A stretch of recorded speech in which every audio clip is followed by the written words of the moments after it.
Я вас вітаю, дорогі англійці. І ось наш запис книги «Чарлі і шоколадна фабрика». Поїхали. Here comes Charlie. These two very old people are the father and mother of Mr. Bucket. Their names are Grandpa Joe and Grandma Josephine.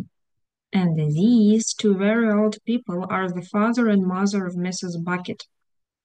Their names are Grandpa George and Grandma Georgina. This is Mr. Bucket. This is Mrs. Bucket. Mr. and Mrs. Bucket have a small boy whose name is Charlie Bucket. This is Charlie. How do you do? And how do you do? And how do you do again? He is pleased to meet you.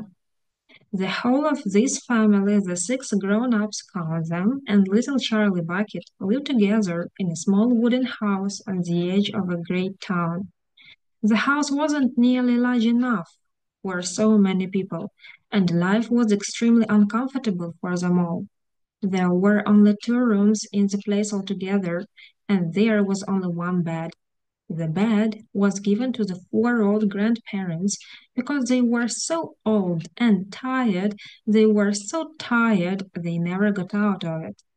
Grandpa Joey and Grandma Josephine on this side, Grandpa George and Grandma Georgina on this side. Mr. and Mrs. Bucket and little Charlie Bucket slept in the other room upon mattresses on the floor. In the summertime, this wasn't too bad, but in the winter, freezing cold draughts blew across the floor all night long, and it was awful. There wasn't any question of them being able to buy a better house or even one more bed to sleep in. They were far too poor for that. Mr. Bucket was the only person in the family with a job. He worked in a toothpaste factory where he sat all day long at a bench and screwed the little caps onto the tops of the tubes of toothpaste after the tubes had been filled. But a toothpaste cap screwer never paid very much money, and poor Mr. Bucket, however hard he worked and however fast he screwed on the caps, was never able to make enough to buy 1/2 of the things that so large a family needed. There wasn't even enough money to buy proper food for them all. The only meals they could afford were bread and margarine for breakfast, boiled potatoes and cabbage for lunch, and cabbage soup for supper. Sundays were a bit better. They all looked forward to Sundays because then, although they had exactly the same, everyone was allowed a second helping. The Buckets, of course, didn't starve, but every one of them, the 2 old grandfathers, the 2 old grandmothers, Charlie's father, Charlie's mother, and especially little Charlie himself, went about from morning till night with a horrible empty feeling in their tummies. Charlie felt it worst of all. And although his father and mother often went without their own share of lunch or supper so that they could give it to him, it still wasn't nearly enough for a growing boy. He desperately wanted something more filling and satisfying than cabbage and cabbage soup. The one thing he longed for more than anything else was chocolate. Walking to school in the mornings, Charlie could see great slabs of chocolate piled up high in the shop windows, and he would stop and stare and press his nose against the glass, his mouth watering like mad. Many times a day, he would see other children taking bars of creamy chocolate out of their pockets and munching them greedily, and that, of course, was pure torture. Only once a year, on his birthday, did Charlie Bucket ever get to taste a bit of chocolate. The whole family saved up their money for that special occasion, and when the great day arrived, Charlie was always presented with one small chocolate bar to eat all by himself. And each time he received it on those marvelous birthday mornings, he would place it carefully in a small wooden box that he owned and treasure it as though it were a bar of solid gold. And for the next few days he would allow himself only to look at it but never to touch it.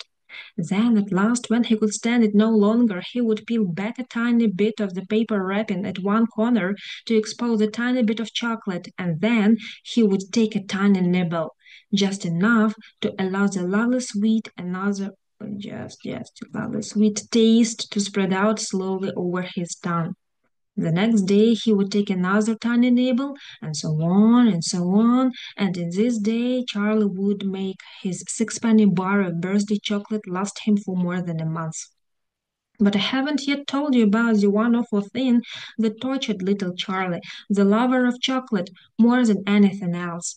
This thing for him was far, far worse than seeing slabs of chocolate in the shop windows or watching other children munching bars of creamy chocolate right in front of him. It was the most terrible, torturing thing you could imagine, and it was this.